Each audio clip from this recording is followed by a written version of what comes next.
meus irmãos. Amém. Graças a Deus por estarmos aqui nesta noite, né? Nós vamos ler a palavra de Deus, um livro bastante conhecido, livro do profeta Jonas, capítulo 1.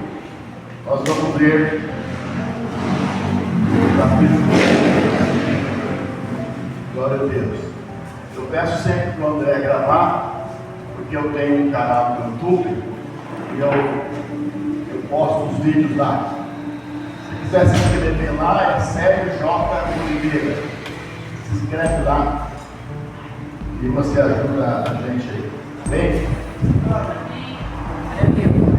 Orou Jonas ao Senhor, seu Deus. Opa, todos dois aqui. E veio a palavra do Senhor a Jonas, filho de Amitai, dizendo: levanta-te e vai à grande cidade de Nínive e proclama contra ela, porque a sua malícia subiu até mim. Jonas, porém, levantou-se para fugir da presença do Senhor para Tarsis, e descendo a Jope, achou um navio que descia para Tarsis, pagou a sua passagem, desceu dentro dele para ir com eles para Tarsis, da presença do Senhor. Mas o Senhor lançou sobre o mar um grande vento, fez-se uma tempestade grande, de modo que o navio estava para despedaçar-se. Então os marinheiros tiveram medo e clamavam cada um ao seu Deus, e jogaram ao mar a carga do navio para o aliviarem. Jonas, porém, descera ao porão do navio e, tendo-se deitado, dormia profundamente. O mestre do navio, pois, chegou-se a ele e disse: que estás fazendo, tu que dormes? Levanta-te, clama ao teu Deus, talvez assim ele se lembre de nós, para que não pereçamos. E dizia cada um ao seu companheiro: vinde, lancemos sortes, para que possamos saber por causa de quem nos sobreveio este mal. E lançaram sortes, e a sorte caiu sobre Jonas. Então lhe disseram: declara-nos tu agora, por causa de quem nos sobreveio este mal. Que ocupação é a tua? De onde vens? Qual é a tua terra? E qual é o teu povo? De onde você é? Respondeu-lhe ele: eu sou hebreu e temo ao Senhor Deus do céu, que fez o mar e a terra seca. Então estes homens se encheram de grande temor e lhe disseram: que é isto que fizestes? Pois sabiam os homens que fugia da presença do Senhor, porque ele o tinha declarado. Ainda lhe perguntaram: que te faremos nós para que se nos acalme o mar? Pois o mar se ia tornando cada vez mais tempestuoso. Respondeu-lhes ele: levantai-me e lançai-me ao mar, e o mar se aquietará. Porque eu sei que por minha causa vos sobreveio esta grande tempestade. Entretanto, os homens esforçavam com os remos para tornar a alcançar a terra, mas não podiam, porque o mar se ia embravecendo cada vez mais contra eles. Por isso clamaram ao Senhor e disseram: nós te rogamos, ó Senhor, que não pereçamos por causa da vida deste homem, que não ponha sobre nós o sangue inocente, porque tu, Senhor, fizeste como te aprouve. Então levantaram Jonas e o lançaram ao mar, e cessou o mar da sua fúria. Temeram, pois, os homens ao Senhor com grande temor, e ofereceram sacrifício ao Senhor e fizeram votos. Então o Senhor preparou um grande peixe para que tragasse a Jonas. E esteve Jonas 3 dias e 3 noites nas entranhas do peixe. Irmãos, nós terminamos 2024. Se nós fizermos um exame retrospectivo de 2024 da nossa vida, será que teve algum momento que nós fugimos fugimos alguma vez do Senhor? Será que nós tentamos assim fugir de alguma responsabilidade, de alguma incumbência que o Senhor possa nos ter dado? Talvez fugimos talvez da oração, talvez tenhamos fugido de um pouco mais da leitura da palavra de Deus, talvez tenhamos fugido de alguma coisa, e às vezes nós temos consciência disso, e às vezes não temos consciência. E quando nós olhamos aqui para esse texto, nós vemos aqui o Jonas, que todos nós conhecemos bem a sua história, profeta que estava fugindo de Deus, recebeu uma incumbência, recebeu uma responsabilidade e resolveu fugir de Deus, resolveu não obedecer a Deus, ser um profeta rebelde e andar na contramão da vontade de Deus. E andar na contramão não é bom, né? Vai ter problema. E o profeta Jonas, então, ele resolveu não ir para Nínive para anunciar a palavra de Deus, fugindo para Tarsis, uma cidade ao oeste da Espanha, a 4.000 quilômetros, do lugar que ele estava, porque ele morava na região da tribo de Zebulon, em Gat-Hefer, e ele estava a 4.000 quilômetros daquele lugar. Ele resolveu ir para lá, em vez de ir para o lugar que Deus havia mandado. E vocês sabem que ele trouxe um prejuízo muito grande para mim, trouxe tempestade, e aí ele foi parar aonde? Na barriga de um grande peixe. Alguém disse que é baleia, né? Mas segundo os biólogos, é impossível uma baleia engolir porque não tem garganta, embora seja grande. Prezado, nós queremos conversar com os irmãos nessa noite, porque nós não devemos tentar fugir de Deus. Por mais que às vezes nós justifiquemos, por mais que às vezes nós tentamos falar, porque nós não estamos fazendo a coisa, e que nós sabemos que é vontade de Deus, que é plano de Deus, que é direção de Deus, nós não devemos fugir de Deus. Nenhuma pessoa deve fugir de Deus, porque nós sabemos que a Bíblia diz que Deus, Ele é onipresente. E o que é onipresente? Não é onipresente, é onipresente.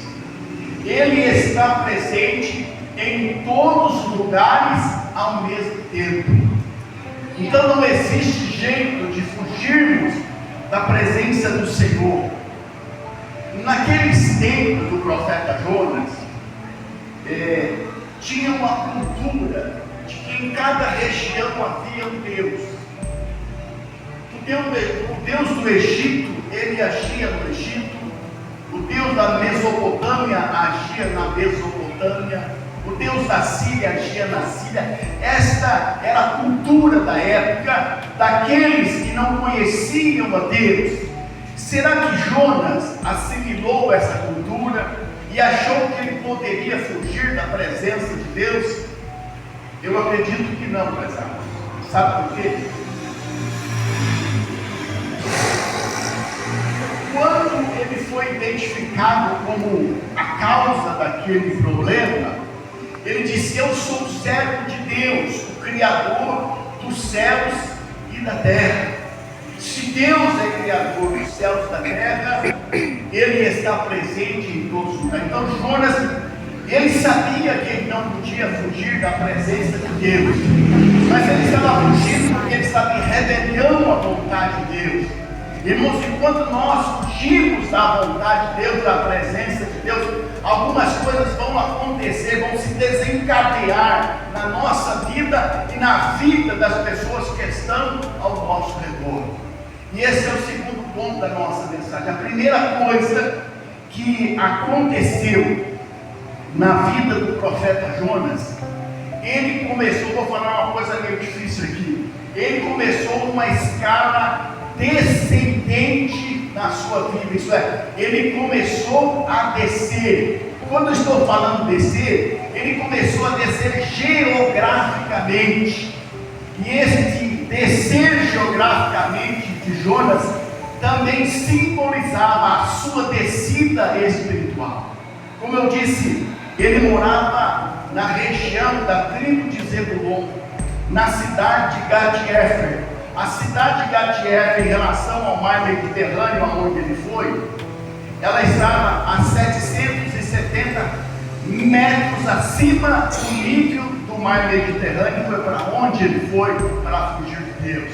Então ele começou a descer desde lá, geograficamente. Ele chegou a Jope, ali ele comprou, no cais do navio, no porto, ele comprou uma passagem e desceu para onde? Desceu para o cais do navio. Do cais do navio ele desceu para onde? Para o porão do navio. E nós podemos dizer que essa descida de Jonas é um ato profético da sua descida espiritual. Ele estava descendo, ele queria descer, e ele não percebia que ele estava descendo. E o que nós notamos, prezados, é que uma parte da descida de Jonas estava controlada por ele. Ele resolveu descer, saiu da sua cidade, foi para Jope, foi para o navio, foi para o porão e dormia tranquilamente. Eu acho que ele estava até em depressão, né? Porque para dormir uma situação daquela. E ele dormia profundamente, até ali. Ele tomava conta da sua vida, ele fazia aquilo que ele queria, mas chegou o momento que ele foi identificado, e daí para frente, ele não pôde mais fazer nada, porque pegaram ele, jogaram agora ao mar, desceu mais um pouco. Quando ele caiu no mar, ele afundou mais um pouco, veio o peixe, o abocanhou e levou mais um pouco para o fundo. Ele estava descendo, agora ele perdeu o controle da sua vida. Prezados, muitas vezes nós queremos fazer alguma coisa, ou nós não queremos obedecer à vontade de Deus, e nós detectamos, não vou fazer, não vou querer, não quero. Até ainda hoje eu estava conversando com uma moça do Messenger, e ela disse: meu pai foi pastor 45 anos, eu sei o que é, eu sou batizado, eu sei tudo, mas eu não quero ir para a igreja. E eu não quero, porque lá tem muita gente, lá tem muita gente falsa, lá tem muita gente que está precisando mudar de vida. Tem muitas pessoas, prezados, que começam a descer, eles vão descendo sobre o seu controle, mas vão perder o controle da sua vida, já não conseguem mais tomar posição. Quantas pessoas que você vê hoje no mundo das drogas, quantas pessoas que você vê hoje enterradas em coisas desagradáveis a Deus, e eles foram crentes. Se você visitar o presídio, você encontra lá Daniel, Samuel, Paulo, José, você encontra um monte de pessoas que o nome é da Bíblia, e você vai dizer, conversar com eles são filhos de crentes, mas estão hoje, perderam o controle da vida, porque quiseram fazer a sua vontade, quiseram fugir de Deus Todo-Poderoso, e nós não podemos fugir de Deus. Vamos perder o controle, e nós precisamos prestar atenção nisso. Nós não podemos fugir, porque nós vamos perder o controle da situação. A escalada vai ser descendente, não vamos perceber. Então nós precisamos dizer: Deus, eu não quero fugir, eu não consigo fugir. Uma outra coisa, prezados, que nós não devemos fugir, porque nós não devemos fugir, que nós vamos causar uma tempestade na nossa vida e na vida daqueles que estão no nosso redor.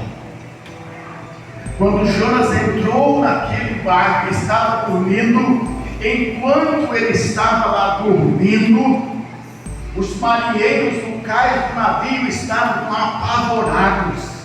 Eles estavam, a Bíblia diz que eles estavam gritando, que a palavra exclamando, né? Eles estavam gritando, cada um ao seu Deus. cada um tinha um Deus, cada um era de uma região, e eles estavam gritando, socorre-nos, ó Deus, que está por aí nos ouvindo. Eles estavam gritando enquanto Jonas estava dormindo, e não adiantava eles gritar, porque quem está no controle era Deus, Criador do céu. Glória a Deus. Jonas estava trazendo uma tempestade à vida de todas aquelas pessoas. De vez em quando nós presenciamos isso em algumas famílias, né? Famílias em tempestade, porque tem alguém que está dizendo: não vou obedecer. Mulher que deixa marido e vai embora, marido que deixa a mulher e vai embora e diz: eu não vou me submeter. E a tribulação e a tempestade vem, depois tem que ir ao psicólogo, tem que ir ao psiquiatra, tem que tomar psicotrópico, tem que tomar muito tipo de remédio. Por quê? Porque está em tempestade. A doença, o mal vem na vida da pessoa. Jonas não estava ali percebendo que ele estava dormindo, e muitas vezes pessoas estão dormindo, não estão percebendo o mal que estão dando, prejudicando as pessoas que estão ao redor. Não pensa no filho, não pensa no pai, não pensa em ninguém, não pensa em ninguém. Eles querem estar dormindo, e Jonas trazia este mal. Fugindo de Deus, trouxe tempestade. Vocês se lembram quando Paulo estava sendo preso e conduzido para Roma? Quando eles começaram aquela viagem, Paulo disse para o centurião: olha, a viagem vai ser perigosa, não só para as nossas vidas, mas também para o navio. Sabe o que o centurião fez? Foi consultar o capitão, o mestre do navio. E ele disse: você não sabe de nada. Coitado, ele é um prisioneiro. Do que ele fez? Seguiram viagem, desobedeceu uma orientação que vinha de Deus, porque Paulo era um homem de Deus e a palavra de Deus estava na sua boca, e eles seguiram viagem, e eles chegaram lá na ilha de Malta, nadando, porque o navio, porque a carga, tudo afundou. Não obedeceu a orientação de Deus. Então, prezados, a vida daqueles que estão ao nosso redor poderão ser afetadas se nós estivermos tentando fugir de Deus. Em quarto lugar, prezados, poderemos atrair prejuízo financeiro quando nós estamos fugindo daquilo que Deus determinou. Quando aqueles marinheiros viram que a situação estava difícil, eles começaram a fazer o quê? Jogar a carga, jogar as fazendas que estavam no navio no mar. Tudo foi perdido. Por quê? Porque eles acharam: vamos jogar a carga ao mar, porque vai aliviar o navio. Mas a carga que eles sempre jogaram era outra. A carga era mais leve, a carga que estava pesando aquele navio não eram as fazendas, não eram as coisas que estavam ali. A carga que estava pesando naquele navio. Então, prezados, muitas vezes nós vamos ter prejuízo financeiro. As pessoas que estão ao nosso redor, nós vamos ter prejuízo. Às vezes Deus fala com você: não compra aquela casa, não compra aquela propriedade, não compra aquele carro. Deus revela para você, Deus fala no seu coração, mas você quer fugir daquilo que Deus está falando, e você diz: é minha oportunidade, eu não vou deixar passar a oportunidade, o preço está bom, é uma coisa boa. E de repente, quando você descobre a casa que você comprou, existe um problema de herança e está tudo enrolado. O carro que você comprou, o motor dele está bichado, porque a pessoa colocou um bailão no motor e acabou com rajado no motor, e daí 3 meses você está. Eu conheço uma pessoa que eles estavam para comprar um terreno, e todas as vezes que a pessoa vinha oferecendo terreno para ele, ele sentia no coração que não era para comprar, e passava um tempo. Depois, novamente, quando a pessoa vinha falar com ele, Ele sentia no coração que não era para comprar o terreno. Mas um dia a pessoa vem com uma oferta bem boa mesmo, sabe, da minha morte. E a pessoa diz, sabe uma coisa? Dá uma entrada e parcelado, vou comprar. Coitado, depois descobriu, as águas fluviais entravam tudo por ali. Tinha um problema, teve um problema com a vizinha, teve problema com a outra, levou uma multa ambiental e está enrolado até hoje. Por quê? Porque não ouviu, o Espírito falou, mas tentou fugir daquilo que Deus mostrou. Irmãos, muitas vezes na nossa vida, no nosso dia a dia, Deus está dizendo, não entra nessa empresa, não faça esse tipo de venda, não comercialize esse tipo de negócio, esse tipo de objeto. Mas nós queremos, não tem todo mundo que está fazendo, por que eu não vou fazer também? Então nós precisamos tomar cuidado, prezado. Prejuízo financeiro, muitos de nós temos alcançado. Em quinto lugar, prezados, porque não podemos fugir de Deus, porque por mais que nós venhamos nos excluir, seremos identificados. Jonas estava dormindo lá, os homens lá no carro da Bíblia, apavorados, cada um clamando ao seu Deus. Jonas dormindo, o mestre Davi chegou lá e acordou ele. O que você está fazendo aqui, dormente? Sobe lá e vai clamar ao seu Deus também. Quem sabe esse Deus venha nos livrar para que nós não venhamos perecer. E Jonas subiu. Naquele momento, daqueles tripulantes, uma das pessoas da tripulação do navio disse, vamos lançar sorte para ver sobre quem a sorte vai cair. Por que isso está nos acontecendo? Um meio rudimentar, que hoje nós não usaremos, mas que no Antigo Testamento, e que vem até para a escolha do primeiro apóstolo de Jesus, depois que Jesus foi embora, pela escolha do último apóstolo de Jesus, depois que Jesus foi embora, foi usada a sorte. E foi identificado Jonas. A sorte caiu sobre ele. Estava tentando se esconder, mas foi identificado. Por mais que nós tentemos esconder, não vai ter jeito. Poderemos ser identificados. Vocês lembram da história de Davi, pensados? Davi resolveu ficar em casa e não saiu para a batalha. E estava lá e de repente viu aquela mulher formosa tomando banho, e ela também deu uma paquerada nele, e os dois se olharam, e ali houve um clima, e ele mandou buscar a mulher, e escondeu o seu pecado de todo mundo. E quando de repente a mulher manda um recado para Davi: Davi, estou grávida. E agora? Como vai esconder? Como você vai esconder uma melancia na cabeça se você está andando na rua? Uma mulher vai esconder uma barriga andando nas ruas da cidade? Não seria possível. E Davi então coloca um plano para que o marido dela, Urias, viesse para dormir com ela. Mas Urias não foi para sua casa. Urias ficou lá fora do palácio com os seus amigos. E Davi, quando soube que Urias não foi para sua casa, disse que não iria porque os seus amigos, seus colegas estavam no campo de batalha, e ele não iria para a guerra, ele não iria dormir com a sua esposa enquanto seus companheiros estavam na guerra.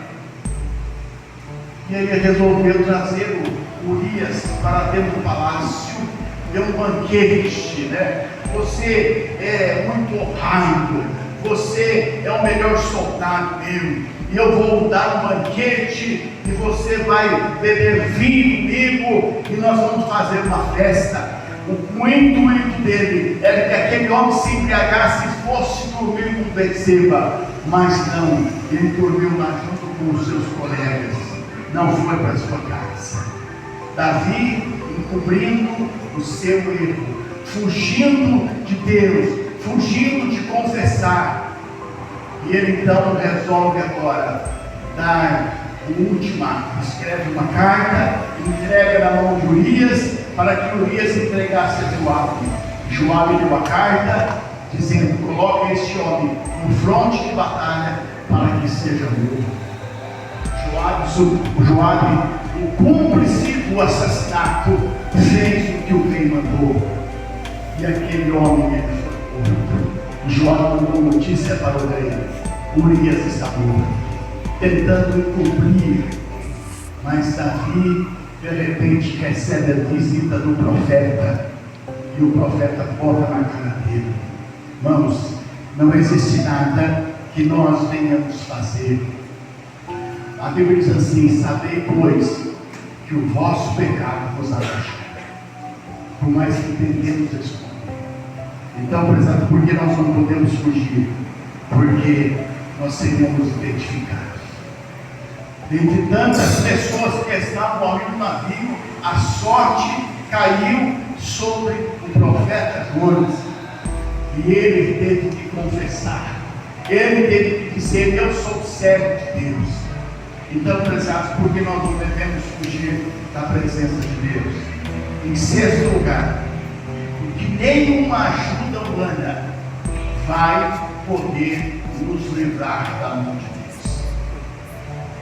Quando Jonas foi identificado, perguntaram para ele: o que nós devemos fazer? O que ele fez? Corajoso, disse: olha, vocês me lancem ao mar, e o mar vai se acalmar. Corajoso, né? Jogar a sua responsabilidade na mão daqueles homens. Porque ele não correu na beira do navio, subiu na guarda do navio e se apichou, não, fugindo da sua responsabilidade. E aqueles homens então, com medo de matar o profeta Jonas, de lançar ele na água, o que eles fizeram? Começaram a remar para tentar voltar para o litoral, para alcançar terra novamente. Mas o que aconteceu, pessoal? Quanto mais eles remavam, quanto mais eles faziam alguma coisa para retornar, para salvar a vida de Jonas, mais o mar tornava tempestuoso. Chegou o momento então que eles oraram a Deus: não lance sobre nós o sangue deste homem, nós vamos jogar ele, porque o Senhor fez aquilo que tinha pronto. E pegaram Jonas e lançaram no mar.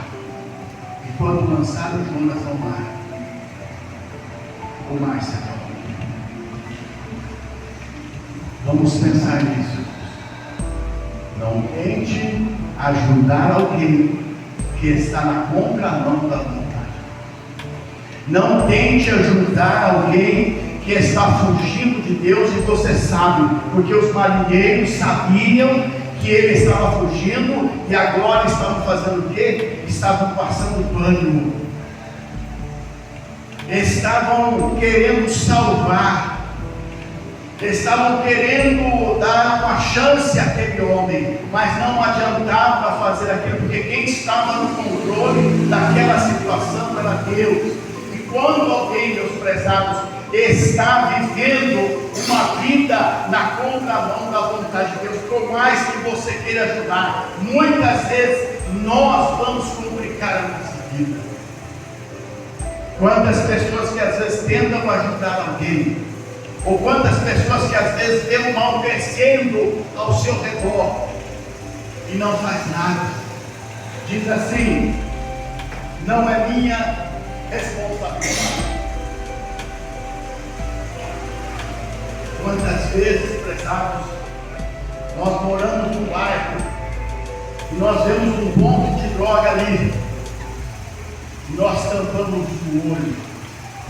Daquele ponto de droga nasce outro do outro lado, e nós fechamos a nossa boca.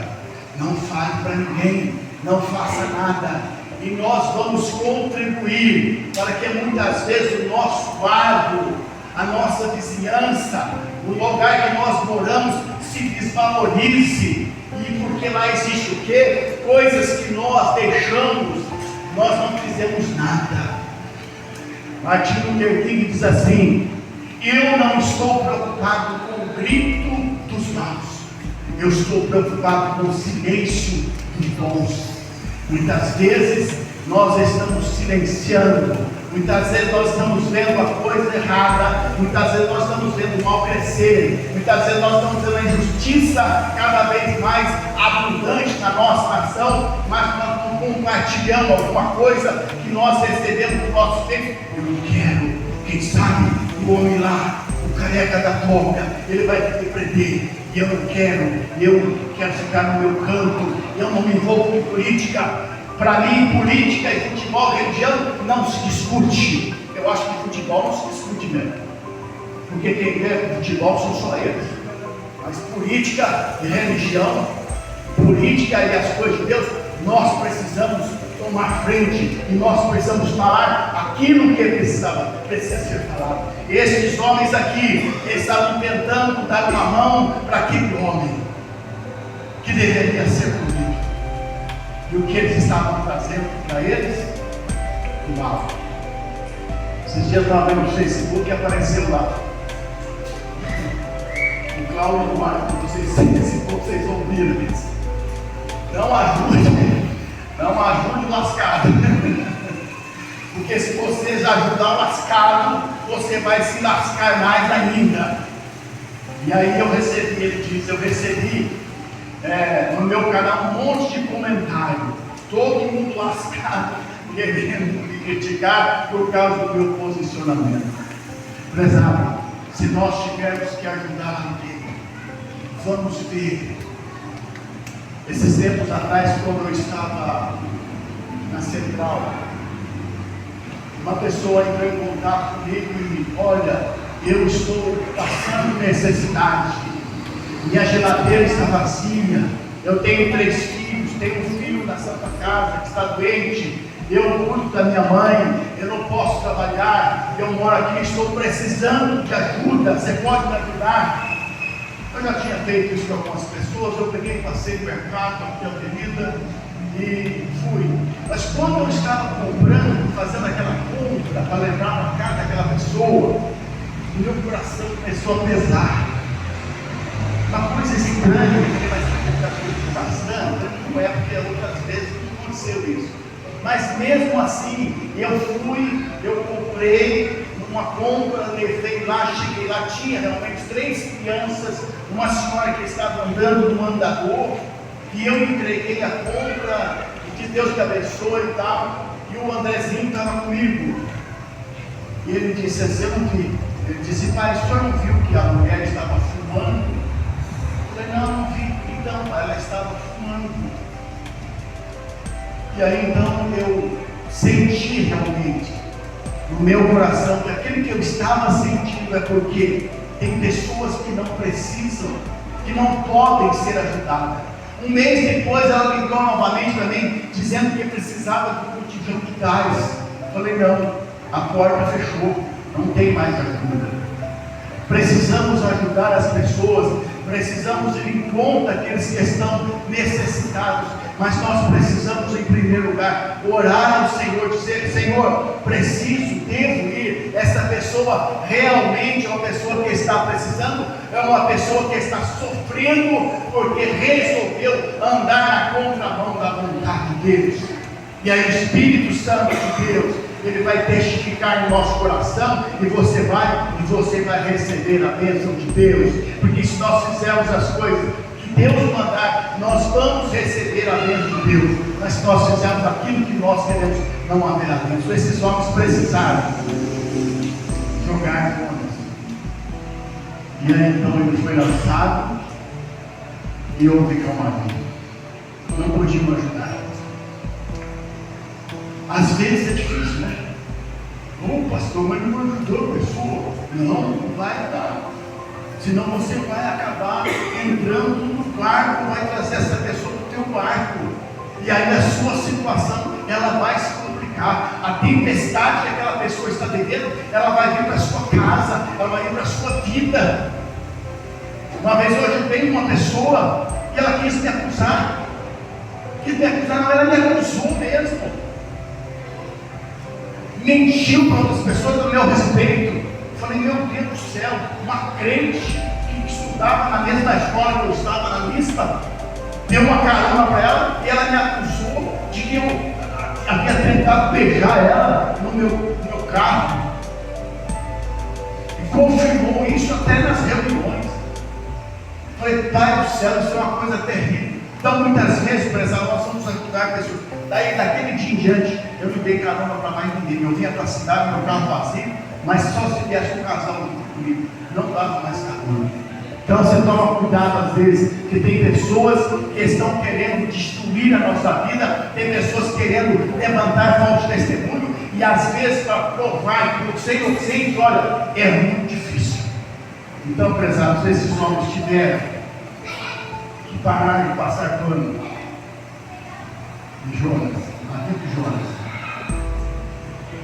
para que o propósito de Deus se cumprisse na vida dele e eles fossem livres. Amém? Então não vamos fugir. Deus, ele está aqui. A Bíblia diz: se eu subir ao céu, lá está. Se eu ir para as profundezas do abismo, lá tu estás. Não está na Bíblia. Mas se eu sair da onde estou, descer até o norte, ao sul, e descer até o norte, porque a terra é redonda, né? A ciência diz que a terra é redonda. Eu vou descer até o norte, aonde só existe gelo, aonde não existe uma planta verde, ou ao sul, aonde só existe gelo, naquele lugar frio, gelado, Deus ali está. Se eu resolver entrar numa gruta, numa caverna, e lá no profundo dessa caverna, e esconder na escuridão, onde não existe um ser vivo sequer, Deus está em todos os lugares. Ninguém pode se esconder da presença de Deus.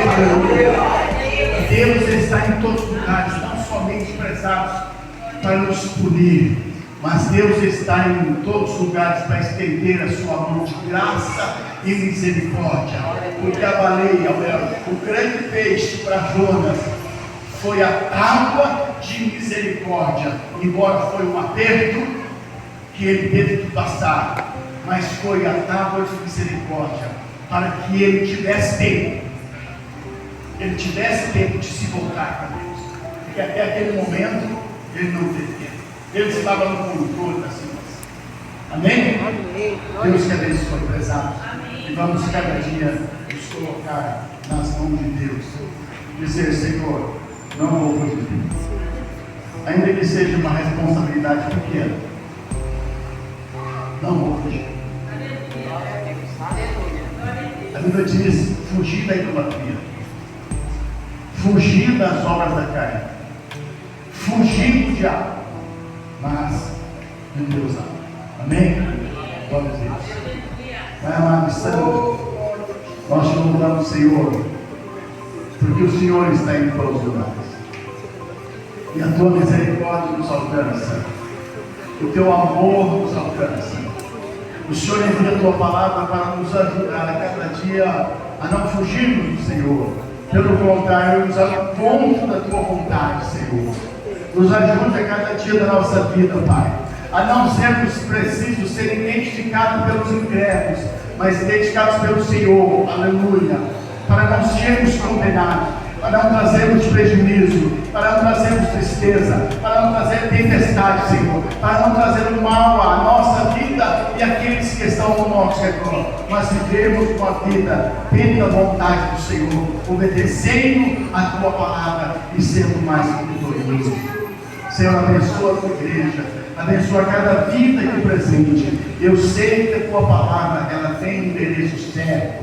Por isso eu te peço nesta hora, que o teu Espírito Santo possa ministrar, possa falar aquilo que nós não conseguimos fazer, porque o Senhor é aquele que penetra o íntimo de cada um de nós. Senhor, abençoa a tua igreja, abençoa o teu povo. Nós oramos em nome de Jesus. Amém.